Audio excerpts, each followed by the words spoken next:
ay binabatikos po yung programa. Meron po mga pagpuna na minsan unfair criticism na po. Isang nagpapakilalang eksperto na wala nang ibang sinabi na pagpuna pero wala namang binigay na solusyon.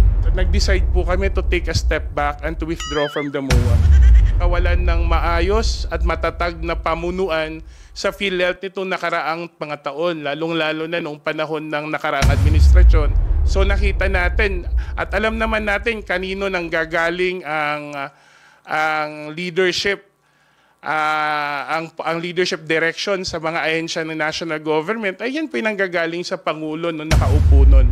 Nire-review po every 3 years pero sa buong 6 na taon lalong-lalo na ng Duterte administration. Sinisisi niya kasi nag-triple yung sahod. Bakit yung AKAP hindi mo babatikosin na biglan lang sumulpot sa GAA? Tanong lang po yan. Dadagan Balita News Update. At sa amin, nakapag-harvest na kami. Kakatanim lang eh. So, hindi, buti na lang yung timing, hindi yung bago aanin, nakapag-anin na tayo. So, yung season na susunod, okay. It's Ang ganda mo today, hindi ba akong banga.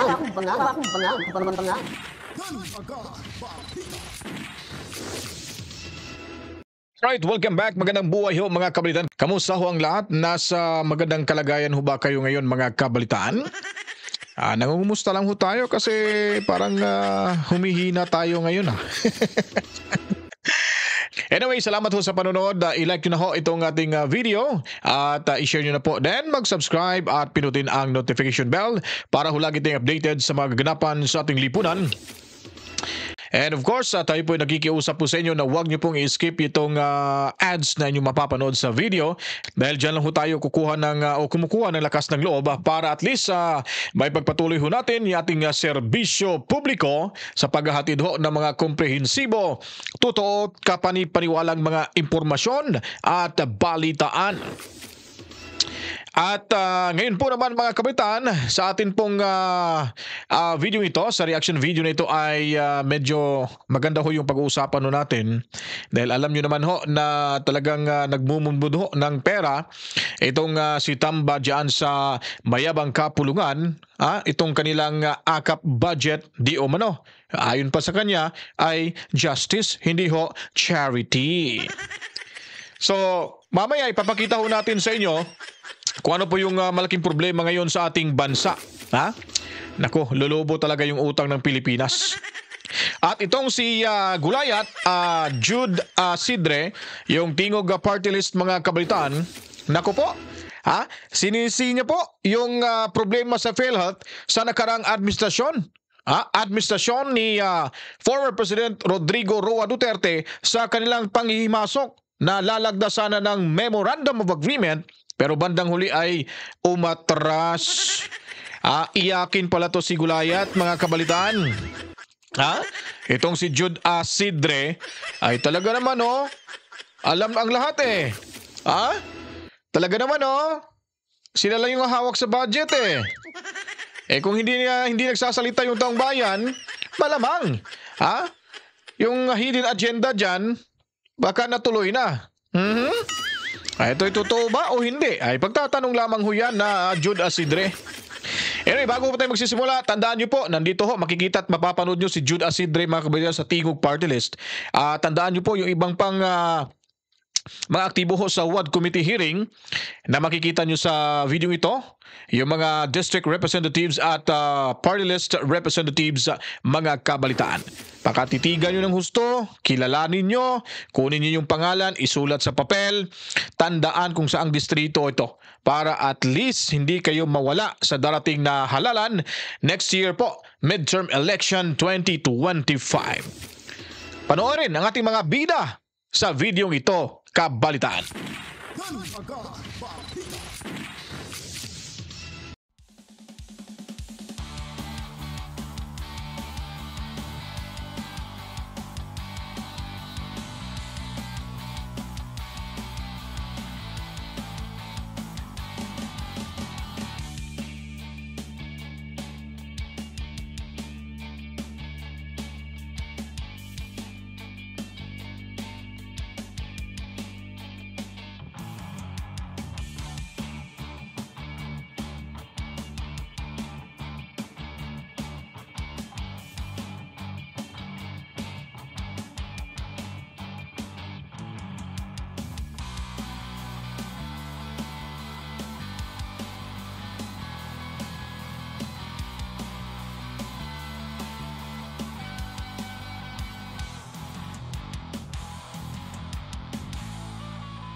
Alam nyo na.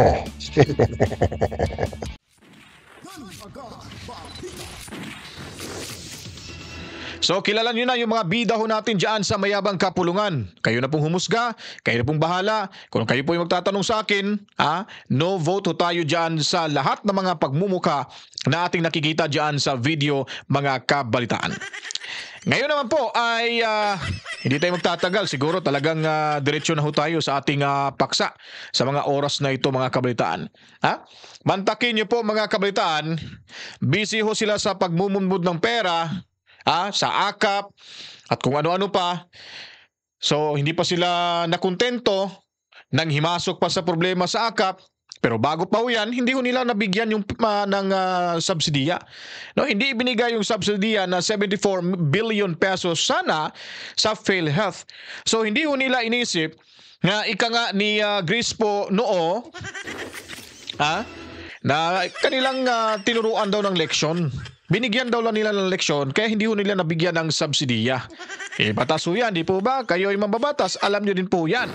Kami mga ordinaryong tao, nalalaman ho namin yan dahil po sa inyong mga pinagsasabi dyan na ito ay talagang nakasaad sa batas ho natin. So bakit ho ba hindi naintindihan na ito yung pinaka-importante ho sa lahat, lalo na po yung edukasyon? Ay talaga naman tinapyasan. Tapos bandang huli, hindi pa ito dumaan sa BICAM, itong akap. Nagpadala ho ng budget sa taong 2025. Biglang sumulpot yung akap. Nawala yung budget ng PhilHealth, education at kung ano-ano pa. At umiksena na naman. Doon na nagpa-epal yung Tingog Party List. Yung party list na yan ay pagmamayari ng mga Romualdez o sila ang humahawak nito kabalitaan.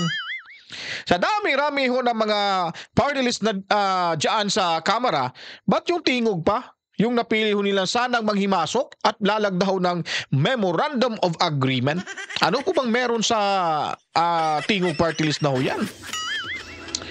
Di po ba? Ngayon, pinagmamalaki ho nila na namumudmud ng 5,000 peso. Namigay ng 5 kilong bigas. Wow, proud na proud sila dyan. Believe ako sa kanilang kaalaman. Napakatalino ho ni talaga nila. Puro mga ekonomista ho yung nasa mayabang kapulungan, lalo na ho sa kampo ni Tamba mga kabalitaan. Mga ekonomista lahat to, hindi magpapatalo. Tapos, panay pabatiko sa mga Duterte. Demolition job nga kasi may planong tatakbo. Sila ba yan? Ba't ba pipilitin pa yung nagpupumilit na makakuha ng budget yung akap? Di po ba?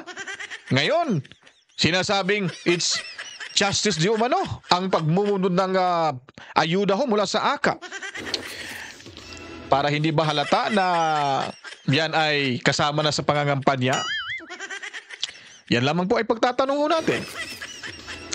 So hindi na ho kayo nahiya sa inyong mga pinanggagawa ho dyan, kampo ni Tamba.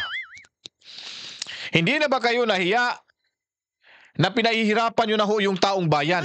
Ngayon si Jude Asedre, galit na galit sa mga pumapatiko sa kanya.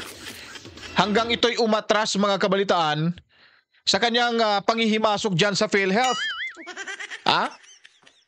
At sinisisi pa ang ating nakaraang administrasyon dahil sa kapabayaan di umano ni former President Rodrigo Roa Duterte na hindi ho nasilip yung problema sa PhilHealth. Ang kapal na mga tenga nito.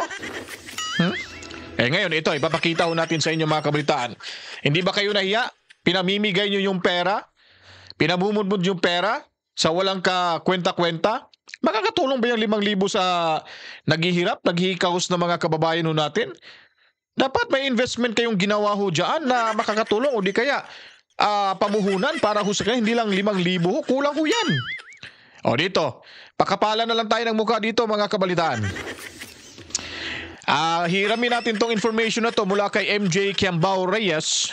Sabi niya dito, panoorin mo pala, Mema sabi lang. Si Alicia may masabi pala, balikan ho natin to, di ba? Yun ang sabi ko sa inyo. Pag makilala ho natin yung babae yun, araw-arawin ho natin pangumustahin dito sa programa ho natin. Kung sisikat siya, walang problema. Mas mataas pa yung ano niya sa akin, subscribers eh. Matakin mo naman 247,000 subscribers. Eh ako ilan lang? Mga 35,000 lang. Okay lang sa akin 'yun. Basta sisikat siya sa kanyang kalukuhan. Mema. Ganito sana. Ganito sana basahin natin yung tawag nito. Source natin mula ho kay MJ Kiambao Reyes. Babasahin ko po may masabi. Sabi dito, 213 billion budget. Pasensya na, sa monitor ko hindi nyo makikita yung buo. Makikita ko dito sa kabilang monitor ko. So sabi ho dito, 213 billion pesos budget deficit just for the month of November 2024, mga kabalitaan. Ba't nagkakaganon? Ba't ang laking problema ho ng ating lugi tayo ng 213 billion pesos budget to yan sa buwan ng November 2024. Nasaan ba yung ibang budget? Siya nga pala, pasensya Sana nga ba pala yung 75 billion pesos yung para sa Maharlika Fund natin? Ba't hindi nyo po iniimbestigahan dyan sa Huwad Committee? Dyan sa mayabang kapulungan? Ba't hindi wala hong nag-i-endorse, wala hong papasa ng resolution dyan para maimbestigahan to? Maliban pa sa 75 billion pesos budget ng confidential, hindi confidential fund, yung Maharlika Fund. Bakit naman hindi nyo rin maimbestigahan dyan yung ghost project, or sasabihin na lang natin yung ghost flood control projects, mga kabalitaan. Ini-specify ko na para maintindihan kung anong ghost project na yan. Ba't ko ba nasabi na ghost project? May naipakita ba sila? Sa ating mamamayan, may visual ba silang pinakita sa atin? Na ito yung nagawa namin for a couple of years? More than 3 years, almost 3 years, ito yung natapos, 5,000 flood control projects na natapos sa ating kapupudan. Yun po yung pagtatanong kung meron ba talaga o baka ghost flood control project yan, mga kabalitaan. Hindi na kayo nahiya dito? Mayabang kapulungan, tamba. Oy, makinig ka. Oy, tayo. Umarap ka dito. Huwag kang palingon-lingon, huwag kang style mo kasi pag ganun na sa kabila eh. Kunyari daw may sinasabi, di ba? 213 billion nasaan na? Ba't lugi tayo ng ganyang budget? So ibig sabihin nun, papatong to sa utang natin. Magkano na bang utang natin? 13 trillion pesos? Correct me if I'm wrong, sino nakakaalam dyan? Plus 213 billion pesos sa isang buwan lang yan, sa month of November lang po yan, mga kabalitaan. Napakawalang kwentang administrasyon ito, mga kabalitaan, Now, sabi dito 213 billion pesos budget deficit just for the month of November 2024. Is this what stable means to the administration now? Stable ba? Maganda bang ekonomiya?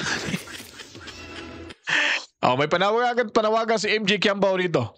To all your public officials, legislators, and men in uniform, paano niya nagawang matulog at mag-celebrate pa ng holidays habang palubog ng palubog ang bayan natin at pamudmud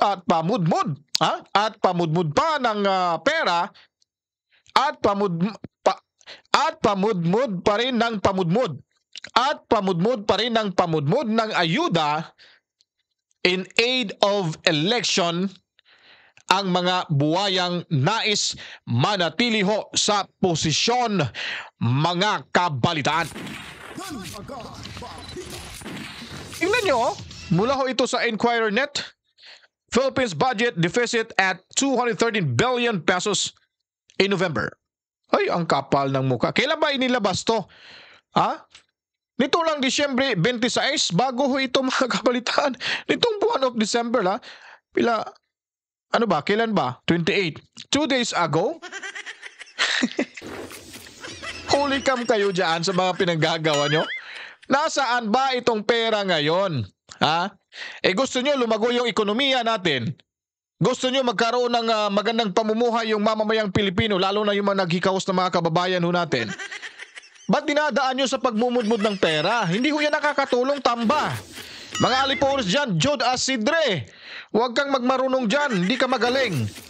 Swerte ka lang kasi yung inahawakan mong tingog party list ay hawak din yan ng mga Romualdez, kaya frontline ka lagi sa mga usaping kuno ay pagtutulong.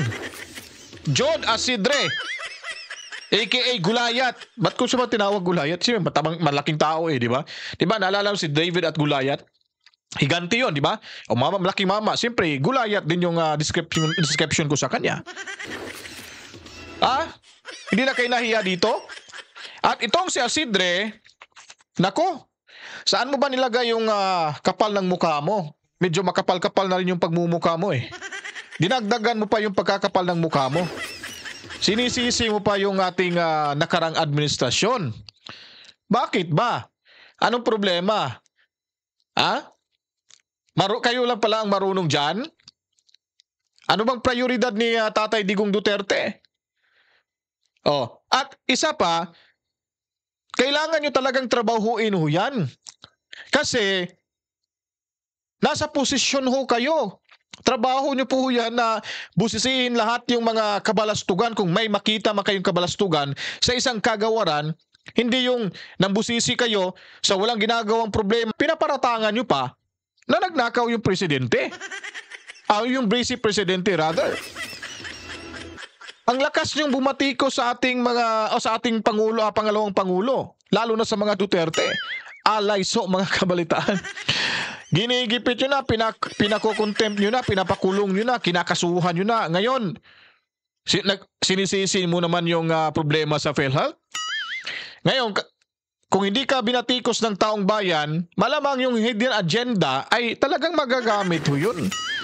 Hindi ka nakapalagay kasi maraming ang mas matalino pa sa'yo. Kaya nga nag-react sila dahil hindi ho mga ob-ob ang taong bayan kasi sa mga diskarte nyo ay talagang hindi ho kayo makakalusot dahil dami hong nakatingin sa inyo dahil nakikita na pattern nyo na yan dyan sa mayabang kapulungan.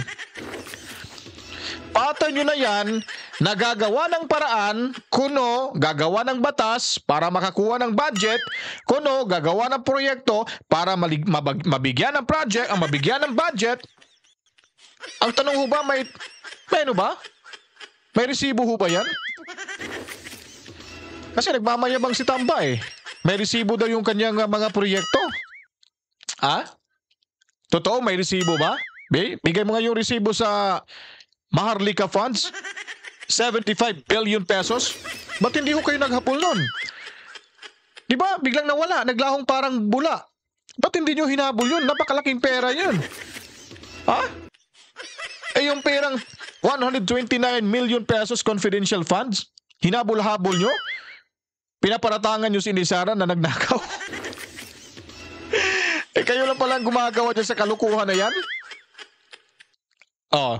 Para maniwala ho kami, kahit hindi nyo nasagutin tong 213 billion pesos budget na lugi ho sa buwan ng Nobyembre, yung 75 billion pesos na lang, ilabas nyo ho yan, ipakita yung resibo. Kung may resibo ba kayo may papakita dyan? Kasi parang walang pagdinig Walang pagdinig na nangyari ho, lalo na ho sa ghost flood control projects mga kabalitaan. Ngayon, tutungo na naman ho tayo sa ating paksa ho. Ito yung pinaka-importanting paksa ho natin Gulayat, andyan pala di ba? Napakakapal yung pagmumukha nito. Talaga bagang nanghimasok pa sa PhilHealth, nagmamarunong Kini-question pa yung kakayahan ng PhilHealth at ng ibang ahensya. At naninisi pa sa ating nakarang administrasyon Duterte. Ano bang nagawa mo, Chong? Hindi ka ba nahiya sa boto mo? Ilan na ba yung boto nakuha mo? 300,000? 400,000? Tapos ganyan ka nang umasta? Hindi nyo nga ginamit sa tama yung kapangyarihan yung pinagkaloob ng ating batas Ang dami nyong dami nyong sinasaktan dyan Sinasagasaan. Ano ba nangyari ngayon ni Grijaldo? Hindi kayo nakonsensya sa mga pinagagawa nyo? Kasi swerte kayo dyan nagkakampihan. Pagdating ng panahon at araw, kami naman ay hahanap-hanapin namin kayo. Nasaan na yun si Jude Asidre? Ano ba yung proyekto niya? Silipin nga natin. Si Tamba, ano bang nagawa doon sa Tacloban? Napaayos na ba yung mabahong toilet di umano sa kanilang public market? Ano pa? Si Saldico. Tingnan natin yung flood control projects. Busisihin na natin yun. Kunin natin lahat yung mga dokumento. Sino yung contractor doon? Sigurado ko 100% mangyayari ho yan, mga kabalitaan. Diretso tayo sa press ko ni Jude Asidre. Wow, kagalang-galang talaga yung suot, Pero yung suot lang yung kagalang-galang, ha? Yung mukha nito hindi kagalang-galang kasi puro paninisi sa ibang nakarang administrasyon So ibig ba sabihin ikaw ang magaling diyan? Ikaw ang bida diyan? Ha? Huwag mo kaming lukuhin, Chong. Tingog, Chong. Hawak niya ng mga Romualdez. Hawak yan ng mga Romualdez yung tingog. Kaya ikaw laging frontline dyan sa mga proyektong palusot. Tuloy tayo dito. Pakinggan nyo po, ha. Hindi na ako magre-react. Diretso tayo dyan. Saka tayo gagawa ng mga reaction dito. At kayo na rin pong humusga, mga kabalitaan. Pero nakakalungkot po na nitong mga nakaraang araw ay binabatikos po yung programa. Meron po mga pagpuna na minsan unfair criticism na po. May isang senador po na gumawa ng privilege speech na hindi lang naman itinama ang mga laman ng kanyang sinabi. Merang isang nagpapakilalang eksperto na wala nang ibang sinabi na pagpuna pero wala namang binigay na solusyon. Saglit lang, ha. Post ko muna to, saglit. Magko-comment ako dito. Saglit lang, parang ayaw kong mapigilan yung dilat na labi ko Sabi niya daw may senador daw nga pumupuna, di ba? At may bumabatikos daw sa kanila. Chong, hindi ka naman siguro babatikusin kung tama yung mga ginagawa nyo dyan. At yung senador na bumabatikos sa iyo, ba't ka ba nabahala? Ba't ayaw mong sagutin? At ba't ka ba nasasaktan? Kung totoo yung mga pinanggagawa nyo dyan sa panghihimasok sa PhilHealth na may limpak-limpak na budget, ba't di mo na lang hinayaan kung totoo man at isinasapuso nyo ang paggawa nyo at pagtulong para mabago yung takbo ng PhilHealth at matulungan yung mamamayang Pilipino? Ba't ka ba naiinis? Ba't ka ba iiyak sa mga bumabatikos sa iyo? Bakit? Na-guilty ka ba? Hindi kaya ng konsensya mo? Na mali yung ginawa mo at nahiya ka sa mga pambabatikos? Harapin mo dyan! Huwag lang yung magpapapreskon ka tapos kukwento kang barter dyan. Harapin mo, sagutin mo, ipakita sa harap ng sambayan ng Pilipino na wala kang ibang intensyon kayo dyan ni Tamba sa panghihimasok nyo sa PhilHealth upang sa gayon ay at least maniwala yung taong bayan sa iyo na yun pala yung hangarin mo para kaya pumasok ka sa problema sa PhilHealth. Di po ba? Ba't ka ba naaapektuhan? Chong, ba't ka ba naaapektuhan? Ito kasi yung mga kabalitaan Kung ikaw ay may ginawa na alam mo talaga mali at akala mo makakalusot ka dahil kampi-kampihan kayo dyan sa mayabang kapulungan, akala mo wala nang magdidiskusto sa iyo dyan, nagkamali ka.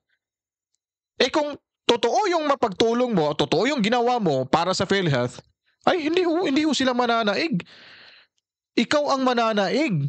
Sana kung totoo. Binatikos ka lang tapos magagalit ka. Maninisi ka ng nakarang administrasyon. Ganun ba kababaw yung pag-iisip mo? Naapektuhan ka lang? So ibig sabihin nun, hindi ka deserve na maging pinuno ng bansa. Kung gisista ka pa nga lang, iiyakin ka na. Paano pag nasa Senado ka na, may maraming babatikos sa'yo? Ipakita mo na lalaki ka, Chong. Ipaglaban mo yung gusto mo. Di ba gusto mo tulungan yung taong bayan? Ba't hindi mo ipinaglaban yung mga bumabatiko sa'yo? yung paglaban mo, pagpuna mo rin sa kanila, para mo na ring pinoprotektahan yung mamamayan na yung layunin mo ay sila ay matulungan. Kaya ka nanghimasok sa Memorandum of Agreement ng PhilHealth Mr. Jude Asidre. Ganun lang ho yun eh. Simple logic lang ho yun. Sabi mo nga, para mabago ho natin yung PhilHealth kasi may mga kalukuhan na to eh. Hindi kasi pinapakialaman to, pinabayaan ng nakarang administrasyon. Ako na dito ang hawak at para makatulong din ako, tulungan nyo ako. Binatikos ka lang ng mga ilang pulgada. Iyakin ka na, umatras ka na. Hindi yun para sa bayan. Kasi hindi ka nakalusot sa plan A nyo na baka sakali makalusot, tuloy-tuloy na ang ligaya dyan sa mayabang kapulungan. Ganun ho sana eh. Lalaki mong tao, ang laki mo, di mo kaya ipagtanggol yung mamamayang Pilipino. Nasinda ka na sa pambabatikos. Nahiya ka na? Ba't ka ba nahiya? Nahiya ka dahil alam mo na front mo lang yung sinasabing tutulungan yung PhilHealth dahil iba yung pakay mo? O kayo dyan, iba ang pakay nyo dyan para kuno tulungan? Election time na. Halala na po. Kaya hindi nyo po masisisi yung taong bayan na babatikusin kayo kasi nga wrong timing yung panghihimasok nyo. At isa pa, gas-gas na ho yung tingog sa taong bayan. Kasi ay hawak ho yan ni Martin Romualdez at ng kanyang asawa. Kaya hindi mo masisikmura, umatras ka na sa MOA signing dahil natakot ka na sa bandang huli baka ikaw na lang mag-iisa na hindi ka na dadamayan kung sino may nag-utos sa iyo na manghimasok diyan sa problemang yan. Di po ho ba? Ito'y komento ko lang po, opinion ko po ito. Ginagalang ko po yung pambabatikos nyo sa kay Inday Sara sa mga Duterte at galangin nyo rin kami. At huwag nyo kaming sisihin na maraming nambabatikos, dapat lang. Kasi nasa gobyerno kayo. Umalis kayo dyan sa Kongreso para hindi ho kayo mabash, para hindi ho kayo mabatikos. Kaya kayo binatikos dahil ang ginagawa nyo, panglamang ho yan sa kapwa. Hindi nyo iniisip na gasgas na ang tingog dahil kay Romualdez, pati ikaw, sa sobrang ka-excited mong makakuha ng pondo, nawala ka na sa focus kung anong gagawin mo dyan. Nako. Jod, pagtarong diya, Jod. Ay pabungbuang diya, Jod ha. Jod, walay upay, Jod. Takot ka man pala o galit ka na mabatikos. Go away! Go away! Go away! Go away! Ganun lang ho yun. Malis ka. Diba? Simple lang po yun eh.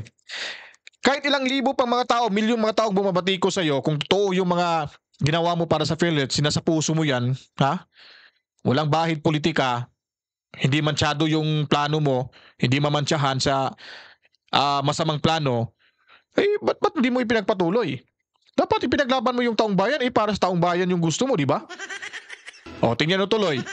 Hindi na tuloy. Kasi hindi nyo itinuloy.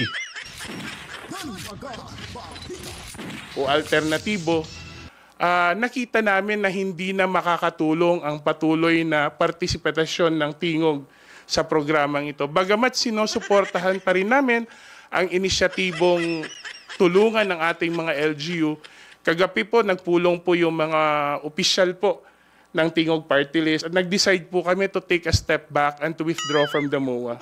So we decided that siguro in a better time, if not, we leave it to the agencies to really look into this as a solution. Nonetheless, we remain committed. Gayon niya yung sinabi ko sa privilege speech. Marami Huwag kang iiyak, huwag kang iiyak. Huwag, nakakahiya. Ang laking mama mo, iiyak ka eh. Masaya kami na umatras kayo kasi hindi natuloy yung binabalak nyo dyan.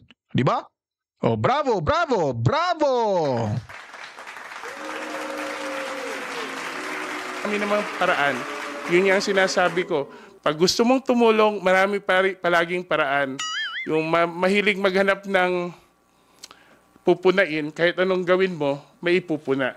Sana makita na lang ho ng mga kababayan natin kung sino po yung gumawa Sino po yung hanggang puna lang po? Pari ko bang susugan yung sinabi ni Kong Jude, ano? It's really difficult, no? may Na-level pala up itong isa, namin yung ating mga district hospitals. To give you an idea, para mangyari yon, we even have to legislate. And the legislative process is napakahaba.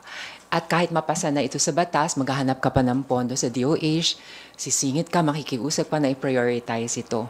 Eh yun naman pala, for the longest time, meron na pala pamamaraan. So, kung hindi aayaw na ang tingog dito sa initiative na to, I hope somebody else will take the initiative, Kong Jude, kasi... Natanong po sa amin yan, bakit daw tingog ang nakaisip? Yan din ho ang tanong namin nung nakita namin yung mekanismo, nung nakita namin kung yung pangangailangan, di ba? Nandyan nga yung... In fact, I remember when we made the first presentation, ang unang sinabi ng Pangulo ng DBP, bakit ngayon lang natin ginagawa ito? Siguro, nagkataon lang na kami yung... Wow, galing ha. Pinuri pa ng DBP. Palakpak! Galing mo talaga, Chong, no? Napakatalino niyo po dyan. Napakatalino. Pero sa sobrang talino, nahuli yung diskarte. Ha? Umatras dahil natakot. Binira ng mga taong bayan, binira ng isang senador, bumahag yung buntot. Akala ko para sa taong bayan yan, para sa mga PhilHealth beneficiaries yan. Ba't di mo pinaglalaban? Di po ba? At umatras ka? Ha? Ang iksi pala ng buntot mo Iyakin ka pala challenge mo yun. Kung talagang totoo ka na para sa bayan, para magamit at hindi maabuso yung pera ng PhilHealth at mapunta talaga sa mga beneficiaryo, dapat ipinaglaban mo. Kasi yun ang layunin nyo, di po ba? Tingog Party List. Martin Romualdez, Judas Sidre. Di po ba? Dapat ipinaglaban nyo. Karapatan nyo ipaglalaban nyo. Normal ho yung may babatikos sa inyo. Kasi nasa gobyerno kayo. Papasok-pasok kayo sa gobyerno tapos iyakin pala kayo? Ha? Hindi na kayo nahiya sa laki ng katawan nyo dyan?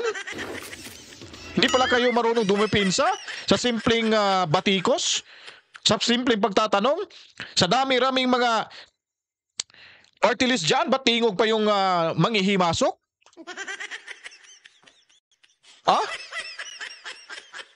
So ano po bang ibig sabihin nun? Ba't kayo umayaw?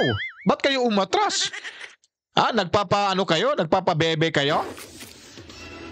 Sa Bisaya pa? Nang lood mo? Dahil marami bumamatikos? Iyakin pala tong si Judas Sidre, yung tingog party list mga kabalitaan. Kung ako siguro sa pwesto na to, kung wala talaga akong masamang layunin, tapos gusto kong tumulong, ay ipaglalaban ko talaga. Tingnan mo si Inday Sara Duterte, si Senador Marcoleta, pinagtutulungan nyo na sila dyan. Pero tingnan nyo kung paninindigan nila, hindi ho nagbago. Pinaglalaban ho talaga nila kung ano ho yung dapat gawin. Ganun sana pinaglalaban, hindi yung babahag yung buntot ninyo. Hindi kayo kikilos kung walang mandato sa isang tao dyan. Diba? Sino ang presidente natin? Si Bongbong. Ba't yung amo mo dyan? Parang umaastang presidente. Kayo pang namumudmud ng pera. Ang dapat sa inyo, magbalangkas lamang ng batas. Kayo pa personal na pumupunta sa mga lugar kung saan ay talagang yung mga nangangailangan ng tulong ay binibigyan nyo ng cash, may bigas pa, sabi pa sa iba, allegedly, di umano, ay hindi buo yung 5,000 na tatanggap. May kupit. Grabe talaga, no? Grabe talaga ang administrasyon na to. Nakakasuka ho. Nakakahiya ho sa ibang bansa. Ano ngayon? Umatras na. Nagpapabebe. Kunyari ay nasasaktan. Para habulin ng ilan na, balik ka, wag kayong tulungan nyo kami kasi nasa inyo yung alas Ano raw? Ala, kwenta talaga. Yung nakaisip, kaya ho tayo naging masigasig sa pagsulong nito. And that's what is unfortunate with all the political noise, no? Hindi ho namimili sa ngayon Kahit may magandang objective, may magandang layunin, Mali ka rin dyan sa sinasabi mo eh. Bakit kayo lang bang malinis dyan? Ha? Pinaparatangan nyo nga yung presidente namin na naglustay ng pera ng kanyang confi funds. Tapos kayo, sasabihin nyo na maraming bumabatikos, maraming ganito ganon. Kahit ginawa nyo yung para sa ikabubuti. Bakit? Ano bang ginawa ni Tatay Digong Duterte, di ba? Para ho sa ikabubuti ng mamamayang Pilipino, yung war on drugs. O dati, grabe yung suporta nyo. Takot kayo kay Tatay. Walang mga nakawan dyan sa Kongreso. Ngayon, talagang rampant na ho mga kabalitaan. Biglang nawawala. Maraming mga magician dyan sa sa mayabang kapulungan eh. Kayo lang ba ang pwede ho na bumatikos? Hindi lang kayo pambabatikos yung ginawa nyo sa mga Duterte, pambapastos pa, pang-alipusta. Niyurakan nyo na yung kanilang pagkatao.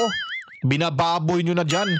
Pinakukulong nyo yung mga taong mabubuti at pinapatawag nyo pa na resource person. Bandang huli, pinapakulong nyo lang. Ginigipit nyo para makakuha kayo ng ebidensya kay Sara. Wala naman kayo nakuha, wala naman kayo napala eh.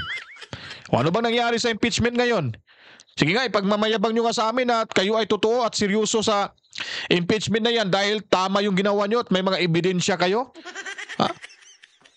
Baka siguro inusig na to ng mga konsensya ho nila kasi nga parang nagkaroon ho ng delaying tactics ngayon eh. Takot sila sa INC. Nabahala ho sila sa panawagan ni Presidente Bongbong Marcos. Talagang makapal yung pagmumukha nyo kung itutuloy nyo pa yung impeachment laban kay Sara Duterte. Hindi nyo na ginalang kahit sino dyan eh. Kung itinuloy nyo pa ito, sigurado ho, wala na hong galangan dyan sa Malacanang. Ang ginagalang nyo lang ay yung mismong taong maambisyoso dyan na lumalamo ng papel. Klarong-klaro na ho yung mga ginagawa nyo dyan. Hindi na ho maganda, Chong. Tawa naman ho kayo sa amin. Kaming mga may hirap ay umaasa lamang ho sa inyo dyan. Pero parang parang nakikita nyo, naabuso niya yung kapangyarihan nyo. O ngayon kayo namang babatikusin, iyakin kayo. Pang-apat na impeachment complaint, paparating na di umano. Ihahain na di umano. Delaying tactics number 4. Para sabihin nila, wala na tayong oras, may humahabol pa kasi, mahirap na, kaya sa susunod na lang. Isususpend na lang tong impeachment kasi 1 year suspension. Tama. Bago ho magsampa ng kaso sa panibagong pagsasampa ng impeachment. So hindi na ho natin may tutuloy yung kasong ito dahil nga po ay wala nang oras. Discarding bulok Yun po yung kinalalabasan ho niyan balang araw. Yun po yung naiisip ko. Opinion ko lang po ito. Talaga naman para hindi ho kayo mapahiya. Kasi atat na atat kayo. In aid of legislation, at the end, in aid of persecution, mga kabalitaan. minsan nalulunod po sa ingay ng politika. At sana ho, last casualty na po kami sa ingay na sinimulan at hindi pa rin natatapos.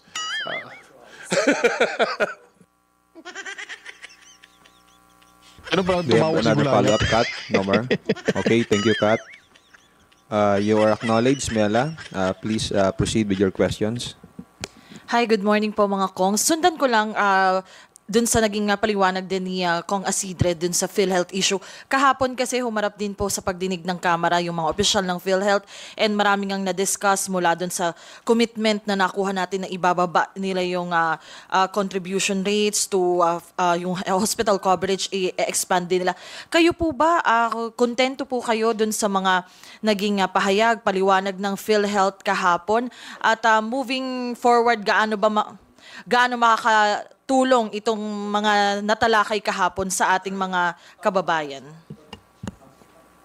Well, ako una for me, naliwanagan ako na the problem did not happen overnight. Yun ang pinaka-importante. Siguro sa pang-unawa natin sa problema sa PhilHealth, nakita natin na hindi ho nagsimula ang problema na to sa nakaraang taon lang, kundi nandun na po yung problema to dahil napabayaan ho ang PhilHealth ng mga naunang administrasyon. Katulad doon ng sinabi ni President Ledesma kahapon, 12 taon po na hindi ni-review ang ating case rates ng PhilHealth. So ibig sabihin, since 2012, kung ano yung binabayaran ng PhilHealth sa bawat pagkakasakit, sa bawat package, no, yun pa rin ang binabayaran for the next 12 years until this year, until February of this year. So makikita natin, kasi tinanong ko kahapon, ilang taon ba dapat, how often do we review?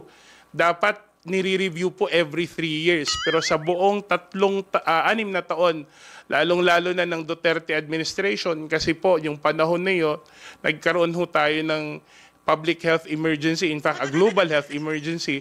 Sana ho naging masigasig yung unang administrasyon sa pag-update ng ating PhilHealth packages. Pangalawa ho, nakita ho natin ang kawalan ng maayos at matatag na pamunuan sa PhilHealth nitong nakaraang mga taon, lalong-lalo na noong panahon ng nakaraang administrasyon. No, sinisisi niya si Tatay Digong Duterte. Ano bang mga problema nga ba sa panahon ni Tatay Digong? Giyera sa Marawi, ano pa nga ba 'yun? Marami, may mga bagyo, di ba? Lindol, meron na ba 'yun, no? Dami, no? May pagbaharin ba 'yun? Di po ba for 6 years? Kasi kung alam nyo pala na ngayon ay kasi hindi ho nila kinukonsider yung mga pangyayari, mga kaganapan nung sa time ni Tatay Digong. At yung iniisip nga lang nila, ito ay sinisisi para gamitin ho nila pambaraho, no? Sa pangangampanya ho nila sa susunod na mga buwan. Kaya wala ho na silang magagawa ho dito. Si Boy Sisi ho ay talagang maninisi ho ni Tatay Digong Duterte. Babawi ho kakambyo to kasi nawala na ho sa pirmahan ng MOA. Kaya sinisisi niya dito, mga kabalitaan. Hindi niyo mo tatin na, isipin natin, sinisisi niya. Di ba? Binatikos niya nga si Tatay Digong Duterte. Siya naman yung batikosin, iyakin din. Di po ba? Yung pagsisisi niya, pambabatikos yan sa administrasyong Duterte. Ikaw lang ba entitled mang batikos? Lumayas ka kung lumayas ka dyan kung hindi mo pala matatanggap yung pambabatikos ng taong bayan sa'yo. Di ba? Ganun lang ho yun. Simple logic lang ho. Kaya ingat-ingat ka sa mga pinagsasabi mo dyan.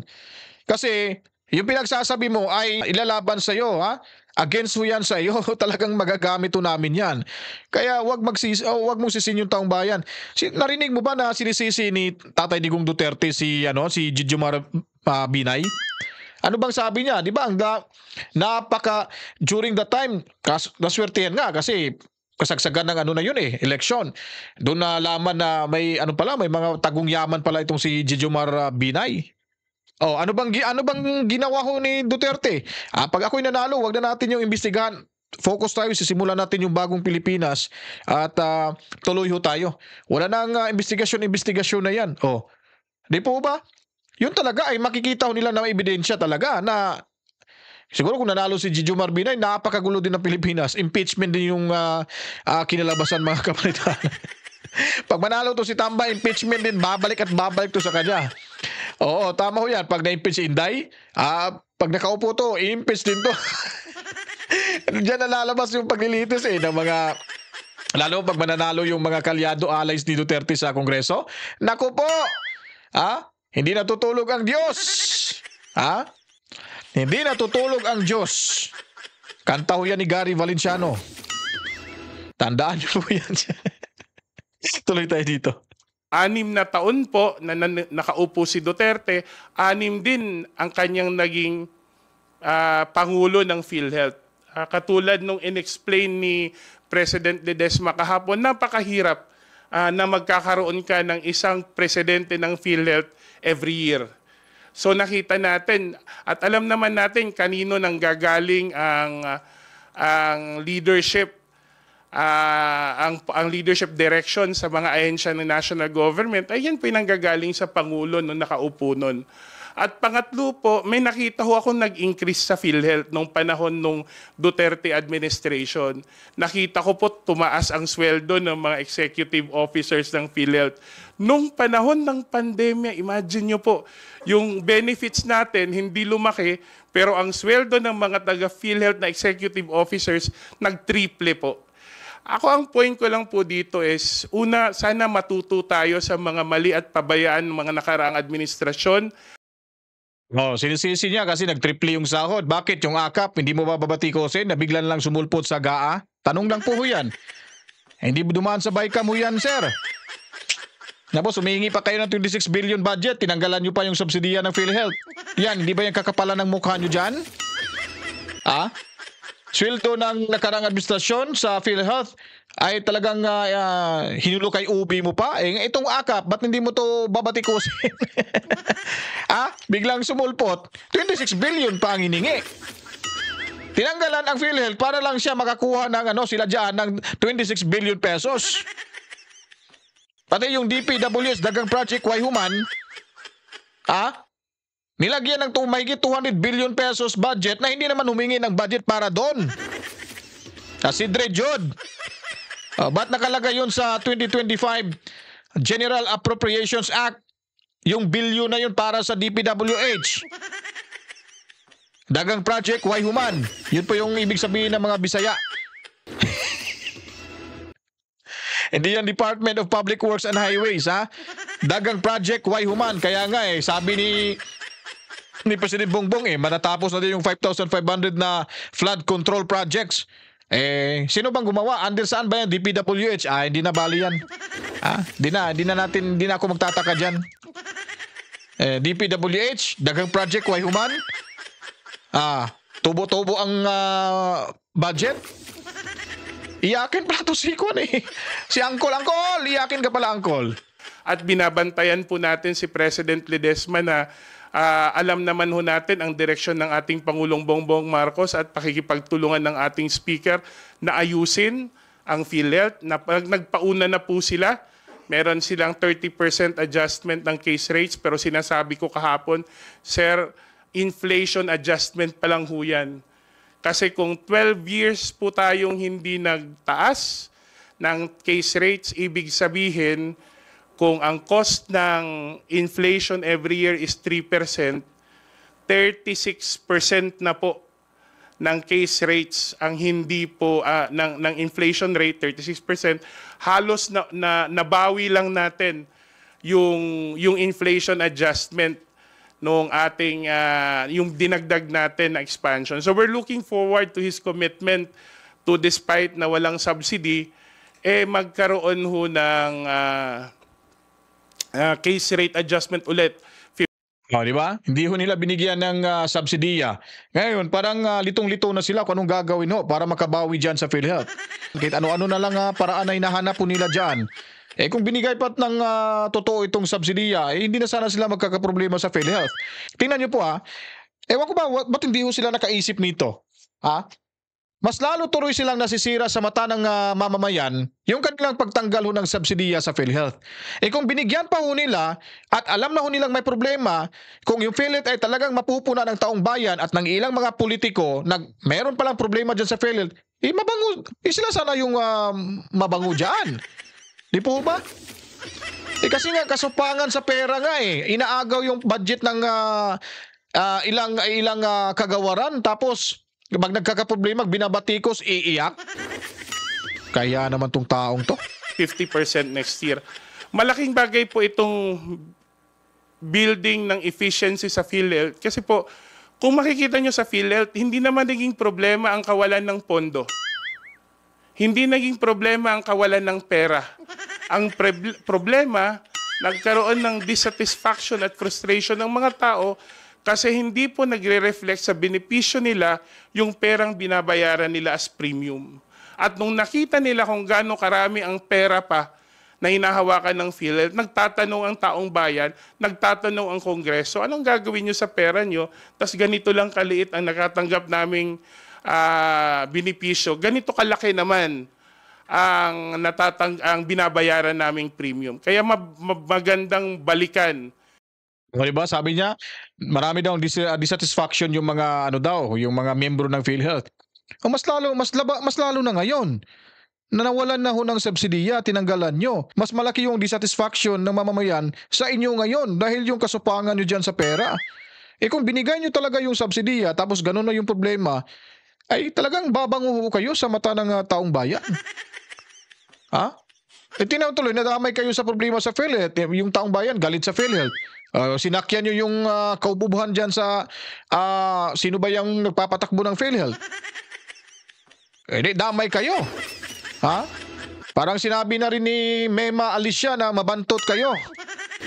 Ha? Parang naging basura na. Nangangamoy kayo sa reklamo. Nangangamoy kayo sa pamumuna ng taong bayan. Parang si Alicia mabantot din, sabi niya. O di ba? Ganun lang kasimple ho yun, Jude. Ganun lang, sana may feasibility studies kayo patungkol ho dyan. Paano ba, Mr. Speaker? Kung hindi ho natin to bibigyan yung pera, yung ibibigay yung subsidiya, magagalit yung taong bayan ho sa atin. Nasa batas ho natin yan. Hindi ba kayo nakapag-advise sa speaker nyo? Mas maganda siguro, Mr. Speaker, ibibigay na lang natin tong budget nito at saka ipapalabas ho natin tong problema, yung anomalya dyan, yung anomalya sa PhilHealth. Kaya para lapitan tayo ng maraming tao at talagang mapupusigit, doon na tayo papasok. Iimbestigahan na natin yung PhilHealth. Ganon sana, hindi yung inuuna yung kasapangan sa pera. Talagang sobrang swapang kayo sa pera. Talagang tinapyasan, tinanggalan. Wala, tinentuloy. Gulong-gulo yung Pilipinas. Sino bang nagpapagulo ng Pilipinas ngayon sa politika natin? Di ba kayo-kayo lang dyan sa mayabang kapulungan? Ha? Kayo-kayo lang dyan? Kasi hindi nyo pinapakinggan yung taong bayan. Nag-uusap-usap kayo dyan. Akala nyo, kayo nang nagmamay-ari dyan sa mayabang kapulungan. Hoy, para sa taong bayan yan. Kaya kayo nandyan, hinalal kayo para maging representante kayo ng inyong mga distrito at ng mamamayan. Para matulungan yung taong bayan at masilbihan sa insakto sa tama na walang bahid pamulitika, walang bahid na pagnanakaw dyan sa mayabang kapulungan. Ayun po, dito ho tayo nagtatapos mga kabitaan. Kung nagustuhan niyo po itong ating reaction video, matsalam ho sa inyo. Huwag kalimutan i-share niyo po ito para lahat ho na hindi pa nakakaalam, nakakapanood, mapanood ho nila ito mga kabalitaan. At the same time, mag-subscribe na rin at pindutin ang notification bell. Like at comment, huwag niyo rin pong kalimutan. Kung may lalabas yung ads sa ating video, huwag niyo pong i-skip ho yan. Kasi hindi ho tayo bayaran na vlogger. Sabi nila, may mga umihingi na daw na mga mula ho sa mga ibang vlogger, ewan ko lang kung nagpapakilalang DDS at hindi DDS, basta ako wala akong grupo, independyente ho tayong vlogger mga kabalitan, wala akong affiliation kahit nino man sa kanila. At hindi natin gawain na manghihingi ho ng donasyon sa mga overseas Filipino workers. Atin lang ho silang pinapasasalamatan, binabati ho, at yung pagbibigay ho nilang pakulay sa ating munting bahay dito, yan po ay tulong na rin ho nila yan. Kagustuhan at hindi ho tayo umihingi. At the same time ho, yung hindi pag-skip ng ads, dyan lang ho tayo kukuha ng panghanap buhay ho natin. Ito, hanap buhay lang ito pero loyal ho tayo sa mga DDS, suportado ho natin yan si Tatay Digong Duterte. Kaya ho nabuhay ito sa panahon na ito ang Danagan Balita mga kabalitaan. Bago pa lang ho tayo kasi simula pa lang ho natin last month. Kaya ho pinipilit ho natin na magiging progresibo ho yung ating bahay upang sa gayon tayo makakatulong sa inyo lalo na sa mga OFW mga kabalitaan. Makakatulong sa paghahatid ng tama at komprehensibo na mga impormasyon kung ano man ang mga kaganapan sa ating lipunan kung pag-usapan ay takbo ng politika sa ating bansa. At ngayon naman po ay ako'y magpapaalam na. Maraming salamat, manigong bagong taon sa ating lahat. Sana naman ay mag-iingat ho tayo sa mga magpapaputok dyan at sa mga lasinggero, iwas-iwas lang sa pagpasyal sa kapitbahay, lalo na pag malayo, pag nakapag-drive na kainom, bang! Delikado ho. Kaya isa lang ho yung buhay natin, mahalin ho natin yung ating sarili dahil may naghihintay pa pong kapamilya ho natin sa ating tahanan kabalitaan. Tayo po ay magkikita muli. To God be the glory. Mwah mwah. Chip chip. Peace out!